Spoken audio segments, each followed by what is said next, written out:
اللهم صل على محمد وعلى آل محمد كما صليت على إبراهيم وعلى آل إبراهيم إنك حميد مجيد اللهم بارك على محمد وعلى آل محمد كما باركت على إبراهيم وعلى آل إبراهيم إنك حميد مجيد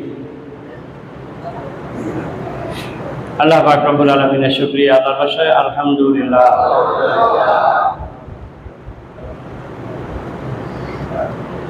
Medina মুনাওয়ারায় রাসূল করিম সাল্লাল্লাহু আলাইহি ওয়াসাল্লামের শানে সংক্ষিপ্ত দরুদ এবং সালাম শেষে আল্লাহ তাআলার বান্দা বান্দীদের মধ্যে যারা ঈমানের সঙ্গে বিদায় হয়ে আখিরাতের মেহমান হয়ে গেছেন, সমস্ত ঈমানদারদের জন্য আল্লাহ তাআলার কাছে গুনাহ মাফের দরখাস্ত আরজ করি। সবাই বলি আল্লাহুম্মা আমিন। আল্লাহ তাআলা আমাদের প্রতি বড় ইহসান করছেন, যে ইহসানের জবাবে বিনিময়ে বন্দার গোলামি করা ছাড়া আর কিছু করার নেই। শুধুমাত্র বন্দেগীর মাধ্যমেই এটা শুকরিয়া আদায় করা সম্ভব, কিছুটা সম্ভব। এছাড়া মুখে যদি উচ্চারণ করি এটা একটা পরিভাষা হবে, আল্লাহর তারিফ করা হবে। যেমন আল্লাহর কোরআন শরীফ আল্লাহ তারিফ দিয়ে শুরু করছেন, আলহামদুলিল্লাহি, বলেন না আলহামদুলিল্লাহি রাব্বিল আলামিন। সমস্ত জগতের যিনি রব, সমস্ত প্রশংসা তার, সমস্ত জগতের যিনি রব, সমস্ত তারিফও তার। এক কথায় এই জন্য বন্দার পক্ষে তার তারিফ করে প্রশংসা করে আমার আল্লাহ এরকম এরকম এরকম এরকম বলে তার গুণকীর্তন শেষ করা যাবে না। তবে এটা একটা পরিভাষা মনে বুঝতে দেওয়ার জন্য মাঝে মাঝে কথা বলা, যাতে তিনি খুশি হয়। এটা সহজ পরিভাষা হলো আলহামদুলিল্লাহ। কি কোনো কষ্ট আছে? একদিকে তার তারিফ করলাম, প্রশংসা করলাম, আরেকদিকে আমার এখানে নেকি হয়ে গেল, সুবহানাল্লাহ, 2 লাখ হয়ে গেল। আমার তো পরকালে নেকি দরকার, নাকি দরকার না? এই যে মসজিদগুলো বাংলাদেশের সারা দুনিয়া এখন ভরে গেছে। কালকে কে জানি বললো যে মক্কা মদিনায় হজের থেকে বেশি লোক হয়ে গেছে। এমন অবস্থা, মানুষ চলাফেরা করতে পারতেছে না, এরকম হয়ে গেছে। সারা দুনিয়া থেকে লোকেরা সেখানে গেছে। আগামী সপ্তাহে আরো বেশি হবে, কারণ কিয়ামুল লাইল হওয়ার জন্য আরো 2-4-5 লাখ মানুষ ঢুকবে। কিসের জন্য? বেশি কামানির জন্য। বলেন কিসের জন্য? কেন? প্রত্যেকটা আমল যেহেতু সত্যটি বদলা হয়ে গেছে। আমার বাইতুল আমানের আশেপাশের ইবাদতখানায় যদি 27 রাকাত হয়, দুনিয়ার যে কোনো জায়গায় যদি 27 রাকাত হয়, জুমা মসজিদে যদি 500 রাকাত হয়, বাইতুল মুকাদ্দাসে যদি 25,000 রাকাত হয়, মসজিদে নববীতে যদি 50,000 রাকাত হয়, আল্লাহর ঘর কাবা ঘরে যদি 1 রাকাত 1 লক্ষ রাকাত হয়, আর এক্ষেত্রে 11 মাসের হিসাব। সুবহানাল্লাহ বলেন। ওই 27, ওই 25,000, ওই 50,000, ওই 1 লক্ষ সবগুলো এখন সত্যি পূরণ। সুবহানাল্লাহ। 1 রাকাত হয়ে যাবে কাবা ঘরে পড়তে পারলে কত? কি 1 রাকাত? 1 লক্ষ রাকাত 70 লক্ষ রাকাত। তো 1 রাকাতে কোনো নামাজ নেই। আমরা কমাস কম দুটা করলাম, 2 রাকাত নামাজ পড়লাম, 2 রাকাতের 1,40,000 রাকাত পড়ে। সুবহানাল্লাহ। আবার দখল মসজিদ 2 রাকাত পড়লাম, আবার 1,40,000। এরপরে কিছু অমনি কাজ আদায় করলাম, ওটা কেন 70,000 দিয়ে হবে না? 70 গুণ হবে না? অবশ্যই হবে। এখানে সেজদা দিলে প্রতিটা সেজদা আগে যে হিসাব ছিল ওই হিসাব বল দেখবে, তার মধ্যে 70 জায়গা যোগ হবে। এবার তাহাজ্জুদ পড়লে, এবার আওয়াবিন করলে, ইশরাক করলে। অতএব অত্যন্ত বেদনার সাথে সারা দুনিয়ার জন্য যে আজকের বক্তব্য, সেটা এটাই, তোমাদেরকে দামি বানাবার জন্য আমি আল্লাহর টার্গেট ছিল। তোমরা তোমাদের অবস্থানে রয়ে গেলা, তোমরা পানি খাইলা না, তোমাদের তৃষ্ণা রয়ে গেছে। এই জন্য পানির অপরাধ কি গণ? এই জন্য রব্বুল আমিন বেদনার সাথে বলে, তুমি মুখে শুনলে ঘোষণা করছো লা ইলাহা, এই কথার বাস্তবায়নের জন্য, তোমার तमाम জিন্দেগিকে ইসলাহ করার জন্য গোটা সৃষ্টি জগতের ইতিহাস তোমাদের শোনাইলাম। ভালো কাজ যারা করেছে তাদের পরিণতি কেমন হয়েছে, পরে নাই যারা, তাদের পরিণতি কেমন হয়েছে? 4000 বছর আগের, 5000 বছর আগের, 10,000 বছর আগের ইতিহাস আল্লাহর আখেরি পয়গম্বরকে আল্লাহ নতুন করে শুনেছেন। ও রাসূল, আপনি এগুলো জানতেন না? আপনাকে অতীতের ইতিহাস শুনাইতেছি ভবিষ্যতের পরিকল্পনা সহজ হওয়ার জন্য। অতএব তিনি শুনাইলেন। তারই একটা, ও গোলামেরা, তোমার মনিবের কাছে তুমি এভাবে দরখাস্ত করো, রব্বানা আমান্না, ও আমার পরওয়ারদিগার, ও আমার পরওয়ারদিগার, আমান্না, আমি ঈমান আনলাম, বিমান জানতা, তুমি যা নাযিল করেছো, ওয়াত্তাবা'নার রাসূলা, একই সঙ্গে আরেকটা স্বীকৃতি দিলাম, আরেকটা সিদ্ধান্ত জানাইলাম, আরেকটা শপথ নিলাম, ওয়াত্তাবা'নার রাসূল, তোমার রাসূলের ইত্তেবা করার জন্য আমি সিদ্ধান্ত নিয়েছি। সুবহানাল্লাহ, আমি ঈমান আনলাম, তুমি যা নাযিল করেছো তার উপর বিশ্বাস স্থাপন করলাম, এবং আমার আখেরি সিদ্ধান্ত তোমাকে চূড়ান্তভাবে জানাইলাম, ওয়াত্তাবা'নার রাসূল, আমি তোমার রাসূলের ইত্তেবা করব। কারণ এই কোরআনে শুরু থেকে শেষ পর্যন্ত শুধু রাসূলের ইত্তেবার কথা বলা হয়েছে। বলো সুবহানাল্লাহ। কেন? রাসূলের ইত্তেবা হলে আল্লাহর ইত্তেবা হয়ে যাবে, রাসূলের ইত্তেবা না হলে আল্লাহর ইত্তেবা থাকি যাবে। এই জন্য কোরআন বলেন এই ইত্তেবার ব্যাপারে তুমি যখন এই ঘোষণা দিয়েছো, তুমি এই কথা বলো, ফাকতুমনা মা শাহিদিন, পরওয়ারদিগার, তুমি যাদের কথা তোমার কিতাবে লিখে রেখেছো, তোমার বিভিন্ন দলিলের মধ্যে রেখে রেখেছো, তাদের সঙ্গে আমি গোলামকেও দয়া করে শামিল করো। আমি ফাকতুমনা মা শাহিদিন, ওদের সাথে আমাকেও শামিল করো। আল্লাহ তুমি আমার দরখাস্ত কবুল করো। এবার উপসংহারে আসেন, শেষ কথায় আসেন, পর্যালোচনায় আসেন। দোয়া করলাম আল্লাহ তোমাকে হাজির নাজির জেনে তোমার গোলাম, তোমার স্বীকৃতি দিয়া ঘোষণা করলাম আমি তোমার প্রতি ঈমান আনলাম। এখানেও তো তালাশ করলে বেদাল পাওয়া যাবে। আমানতু বিল্লাহি কামা হুয়া বিআসমাইহি ওয়া সিফাতিহি, আমি ঘোষণা করলাম তোমার প্রতি ঈমান আনলাম কেমন? আমানতু বিল্লাহি, আমার আল্লাহর প্রতি, কামা হুয়া বিআসমাইহি, আমার আল্লাহ যেমন। আল্লাহ কি শুধু আল্লাহ না? আল্লাহ বলেন আমি শুধু আল্লাহ না। আল্লাহ বলেন ফেরাউনকে, নমরুদকে, হামানকে, সাদ্দাতকে যদি জিজ্ঞাসা করো আকাশের মালিকানা কার, তারাও চিৎকার করে বলবে আল্লাহর। এই মানার মধ্যে কোনো লাভ ক্ষতি নাই, কারণ আমাকে ইত্তেবা করতে হবে তাদের জীবন দশায়, তাদের চলনে বলনে, কথায় কারবারে, কাজে কারবারে, ব্যক্তিতে, পরিবারের, সমাজের অস্তে যদি আমাকে মানা হয় সেটা মানা।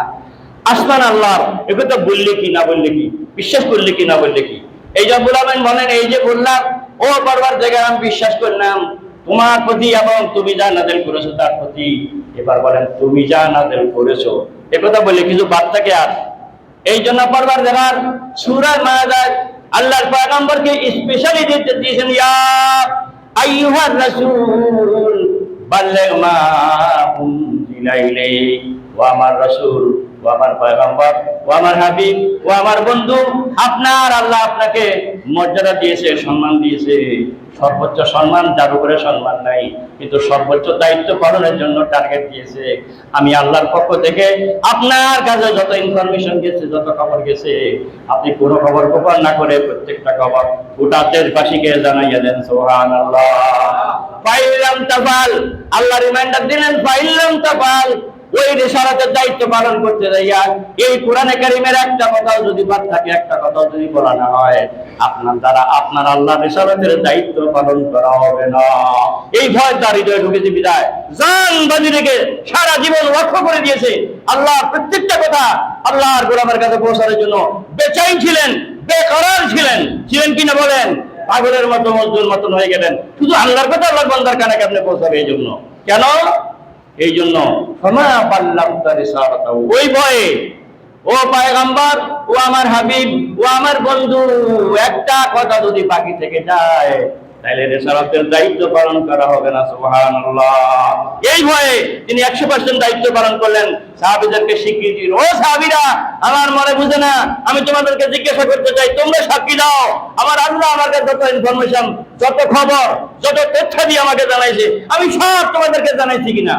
সমস্ত সাহাবী যখন চিৎকার করে বললেন, সাক্ষী দিলেন, তখন আল্লাহর পয়গম্বরের হৃদয় একটু হালকা হলো। বলেন সুবহানাল্লাহ। তো তারপরেও মনে ভয় থাকি যায়। সাহাবীরা তো স্বীকৃতি না দিল, ধরবে তো আরেকজনে। বলেন কে ধরবে?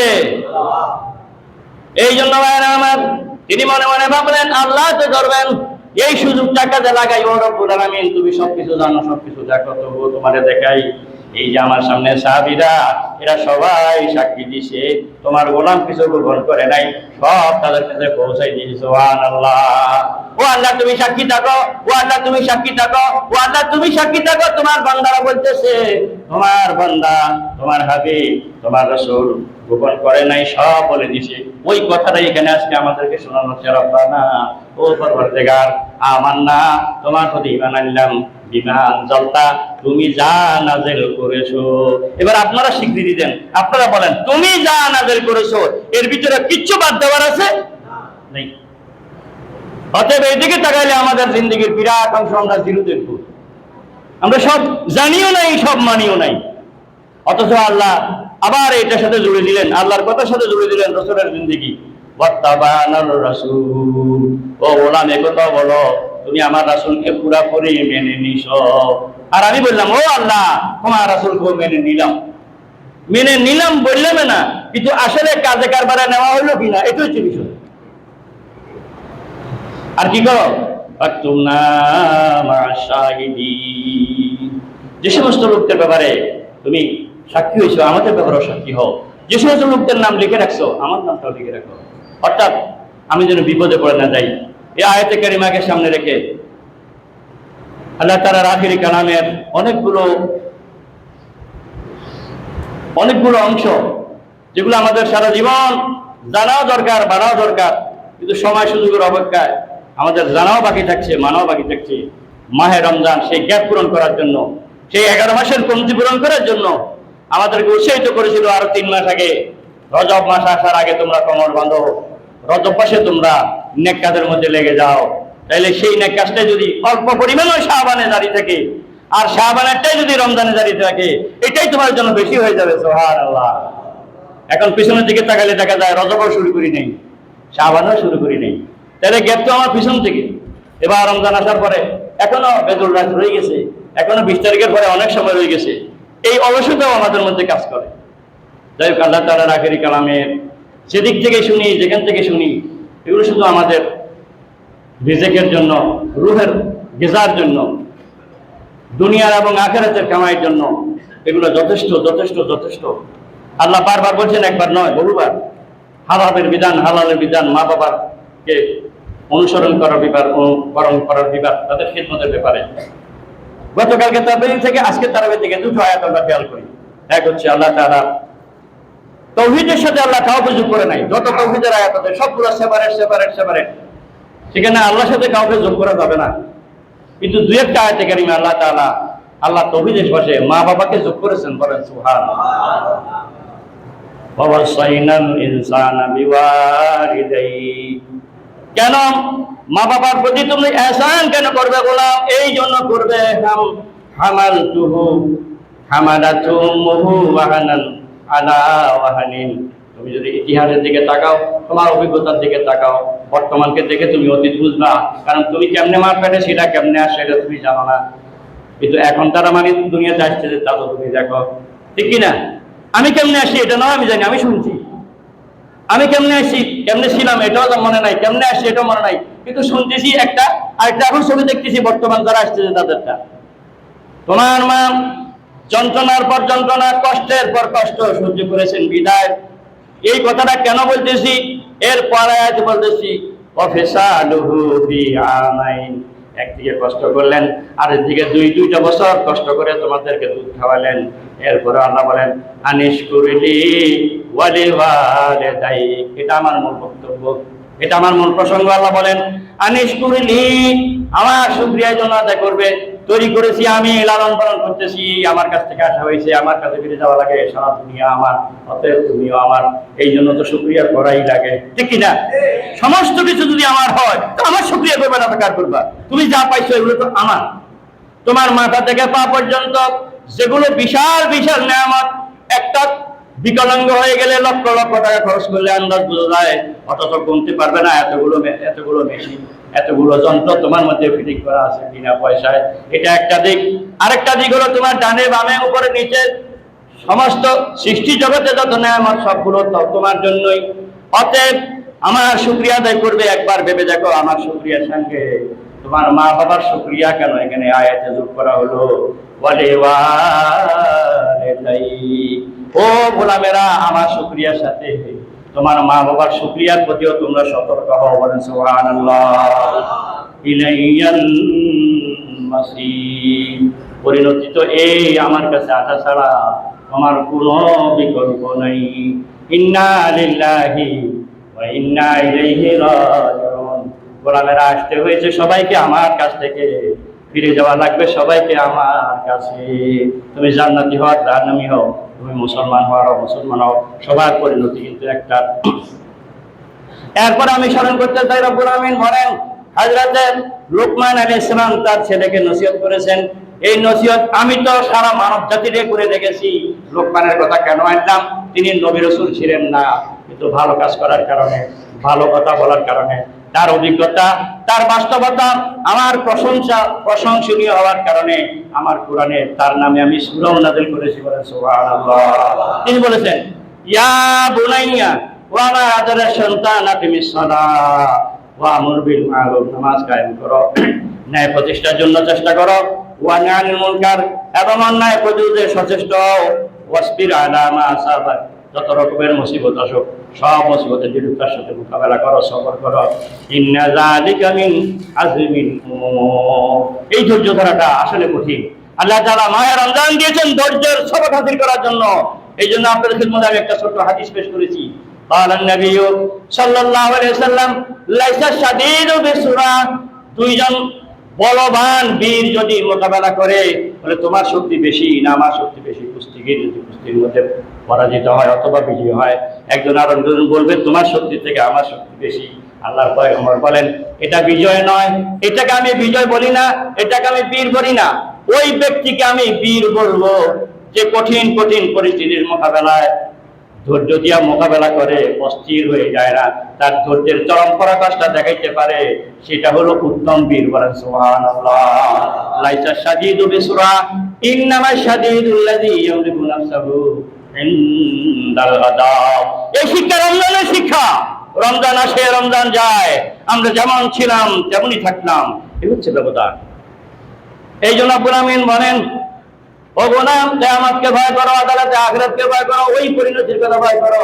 কি হবে মার কথা বলে, কি হবে বাবার কথা বলে, কি হবে ছেলের কথা বলে, কি হবে মেয়ের কথা বলে, কি হবে দুনিয়ার আরো আরো তোমার আপনজনের কথা বলে, যেহেতু তাদের থেকে তুমি কিছুই পাবে না, পাইলে তো একজনের কাছে পাবে, যিনাকে তোমার রব ঘোষণা করেছো, লা ইলাহা ইল্লাল্লাহু মুহাম্মাদুর রাসূলুল্লাহ। এবার রমজান তাদেরকে চরিত্রবান বানায়, আর সময় অপচয় না করে যারা সময়কে কাজে লাগাইয়া সোনার মানুষে পরিণত হয়, তাদের দৃষ্টান্ত সূরা লোকমানের সর্বশেষ আয়াত। আমি কথাটা এই জন্য বারবার আনি, আমি লোক সামলাইতে পারি না। বাইতুস্বরূপের কি বলেন কমিউনিটি সেন্টারে বিয়ে ছিল দুপুর বেলায় সোমবার। আমি ইসলামী ব্যাংকের ম্যানেজার মঞ্জুর সাহেবকে বললাম, চলেন আমি আপনাকে নিয়ে যাবো। আমাকে 10 জন মেহমান নিয়ে যেতে বলছে, আমার সাথে কেউ সফর সঙ্গী নেই। 10 জনের জায়গায় একজন তো নিতে পারি, আর আপনি তো সুপ্রিম অথরিটি, আপনার এই এলাকার সবার কাছে আছে, যে আপনি তো একটা মানসম্মত ব্যক্তি, আপনাকে না নিয়ে আমি যাবো না। আমার একটু শক্ত হয়েছে যে আপনাকে না নিয়ে আমি। উনি বলেন আমি যাবো না, কথাটা বিপরীত হয়ে গেল না? আমি সে আপনাকে নিতেই হবে, আর উনি বলে আমি যাবই না। বলে মাহমুদুল হক সবকে নিয়ে যান, আরিয়া প্রিন্সিপাল সবকে নিয়ে যান। আমি বললাম যে প্রিন্সিপাল সাহেব কোথায় আছে, দেখেন তো। প্রিন্সিপাল সাহেবকে পরে খুঁজে পাইছি, প্রিন্সিপাল সাহেব বললো উনি তো রোজা রাখছে। বলে ইসলামী ব্যাংকের ম্যানেজার, সে রোজা রাখি আমাকে অঙ্গলে নির্দেশ করলো নেপথ্যে। ও বললাম তুমি সলিমুদ্দি কলিমুদ্দি, মানুষকে লম্বা লম্বা কথা বলে বেড়াও, এ কথা আমার উপরে আসে না, এ এলজাম আমার উপরে আসে না। আমি একজন সাধারণ মানুষ, অতএব এদের দ্বারা কেন 2 পয়সা এদিক সেদিক হবে? এই জন্য হয় না। বাংলাদেশের সমস্ত ব্যাংক শুধু নয়, পৃথিবীর 141টা দেশের সমস্ত ব্যাংকের অবস্থা ভালো ছিল, যেগুলো ইসলামী ব্যাংক। সুবহানাল্লাহ বলেন। এটা একমাত্র কারণ হালাল পন্থা। 2 নম্বর কারণ যারা পরিচালনা করে, তাকওয়া আছে, পরহেজগারি আছে, এরা মুত্তাকি, এরা দিনের বেলায় চাকরি করে, আল্লাহর এই গুণাঙ্গত 10 বছরে ইতিকাফ করে। সুবহানাল্লাহ বলেন। একজন ইসলামী ব্যাংকের ম্যানেজার আমার বাসায় একদিন এসেছিলেন এবং রাতে ছিলেনও, এখানে বদর নামাজে বসতেন। তো তিনি আমাকে বললেন একদিন 2 মিনিট সময় লাগবে। আমি ওনার চেম্বারে চা খাচ্ছি, বললাম ওই সাইদ হিসাবে আগের বারে যখন মামলা রায় হবে ওনাকে ফাঁসি দিবে। তা আমি নহাজা বাসা করলাম, ওনার বাড়ি কিন্তু ফটিকছড়ি। আমি সাইদ হিসাবে কোনো মারিলে বলি এখন উনি জবাব দিলেন, সুবহানাল্লাহ বলেন। জবাব শেষ। আমারও বললে বুঝছেননি, আমি মিথ্যে কথা কইছি, বুঝছি বলছি, আসলে বুঝি নাই। চিন্তা করলাম তো ঘরে কাজা করে বুঝবো না রে উনি কি বলছেন, আসলে কিন্তু আমি বুঝি নাই। আল্লাহর ঘরে কোরআন শরীফ আমার হাতে, আমি বুঝছি বলছি, আমার দুর্বলতা প্রকাশ করছি, আসলে আমি বুঝি নাই। আমি বললাম এই লোকটাকে কি সরকার মারি ফেলবে? উনি বললেন এই আমি কেন বুঝি নাই, এটার জবাব এটা। সূরা লোকমানের শেষ আয়াত, বলেন না সুবহানাল্লাহ। আউযু বিল্লাহি মিনাশ শাইতানির রাজীম, বিসমিল্লাহির রাহমানির রাহিম, ইন্নাল্লাহা ইনদাহু ইলমুস সাআহ। রব্বুল আমিন বলেন সূরা লোকমানের শেষ আয়াতে, কিয়ামত কবে সংঘটিত হবে, কবে এই ঘটনা ঘটবে, এটা আল্লাহ ছাড়া দুনিয়ার কেউ জানে না। ওয়া ইউনাসিরুল গায়ব, বৃষ্টি কবে কখন কোথায় হবে, এটা আল্লাহ ছাড়া কেউ জানে না। ওয়া ইয়ালামু মা ফিল আরহাম, মারফেটে কি আছে, ভালো না মন্দ, ছেলে না মেয়ে, ছেলে না মেয়ে, এটা আমরা কথা বলি, কিন্তু কোরআন শরীফে কথা নাই। এই জন্য কিছু কিছু নাস্তিকেরা আলমদের ভুল দিচ্ছে যে তোমাদের কোরআন শরীফে ভুল আছে। তাহলে এই ভুল কোরআন শরীফে না, এই ভুল আমি সলিমুদ্দিন, আমি আব্দুল্লাহ, আমি হেলালি বেলালের। আমি বলছি মায়ের পেটে ছেলে আছে না মেয়ে আছে, এই কথা বলি, আমি ভুল করছি না? আল্লাহ তো কথা বলে নাই। আল্লাহ কি বলছে? ওয়া ইয়ালামু, আল্লাহ জানে, মা ফিল আরহামে, মায়ের পেটে কি আছে, মায়ের পেটে কি আছে এটা আল্লাহ জানে। কি আছে মধ্যে তো অনেক কথা, এটা আঙ্গুল 20টা না 21টা, এটা কালা না সুন্দর, এটা আল্লাহর ওলি না, এটা বিশ্ববিখ্যাত আবু লাহাব হতে পারে না, পারে না? আল্লাহ এই কথা বলছে, ছেলে না মেয়ে কথা বলে নাই। অর্থাৎ এটা আমাদের মতো কাঠমোল্লারা বলছি, এটা কাঠমোল্লাদের দোষ, আল্লাহ দোষ নয়। এরপরে তিনি বলেন, রব্বুল আমিন বলেন, ওয়া মা তাদরি নাফসুম মাযা তাকসিবু গাদা, দুনিয়ার কোন মানুষ জানে না আগামীকাল সে কি রুজি করবে। ওয়া মা তাদরি নাফসুম বিআইয়ি আরদিন তামুত, দুনিয়ার কোন মানুষ জানে না সে কোথায় মারা যাবে। ইন্নাল্লাহা আলিমুন খাবীর, সবকিছু আল্লাহ জানেন, সবকিছুর ব্যাপারে আল্লাহ ওয়াকিফ। বলেন সুবহানাল্লাহ। আল্লাহর গোলাম যে আমারে বলছেন, এবার বুঝছেননি? এই 5টা কথা আল্লাহ জানে। যে এখানে ভিতরে সাইদ হিসাব কি মারি ফেলাইবো না সাইদ হিসাব চিনতে থাকবো, এই কথার জবাব এখানে আসেনি। বলেন আকল মানের জন্য ইশারা কাফি, এরা এমনিতে হয়ে যায় নাই, এদের পিছনে মাথা করা হয়েছে। এরা আল্লাহর কালাম নিয়ে 24 ঘন্টা 5 ঘন্টা 7 ঘন্টা পড়াশোনা করছে, এখনো পড়াশোনা করে, যিনি এখনো 10 দিনে ইতিকাফ করে। যারা আলেমেরা হুজুরের সাথে থাকে ওরা ঘুমে থাকে, আল্লাহর গোলাম দামন থাকে। অধ্যাপক মহিউর রহমান 120 বছর পর্যন্ত ইতিকাফ করে, যারা তার সাথে ইতিকাফ করে ওরা বলে এরূপ মানুষ না ফেরেশতা, আমরা সবাই ঘুমাই, যখন জাগি তখন জাগি তাকে দাওয়াত। বলেন সুবহানাল্লাহ। আল্লাহর কালামের তৃষ্ণার্ত হওয়ার জন্য আজকে সারা দুনিয়াকে উদাত্ত আহ্বান জানাচ্ছে আল্লাহর কালাম। আসুন কালামের জিন্দেগি গ্রহণ করার জন্য কালামে হাকিমকে নিজের জিন্দেগির অলংকার বানাই, কালামের ভিতরে ডুবে যাই, কালামের আয়াত বোঝার চেষ্টা করি। আল্লাহ আমাদেরকে তৌফিক নসিব করো, আমিন। ওয়া তৌফিক ইল্লা বিল্লাহ। আসসালামু আলাইকুম ওয়া রাহমাতুল্লাহি ওয়া বারাকাতুহু। সুবহানাকাল্লাহুম্মা ওয়া বিহামদিকা আশহাদু আল্লা ইলাহা ইল্লা আনতা আস্তাগফিরুকা ওয়া আতুবু ইলাইক।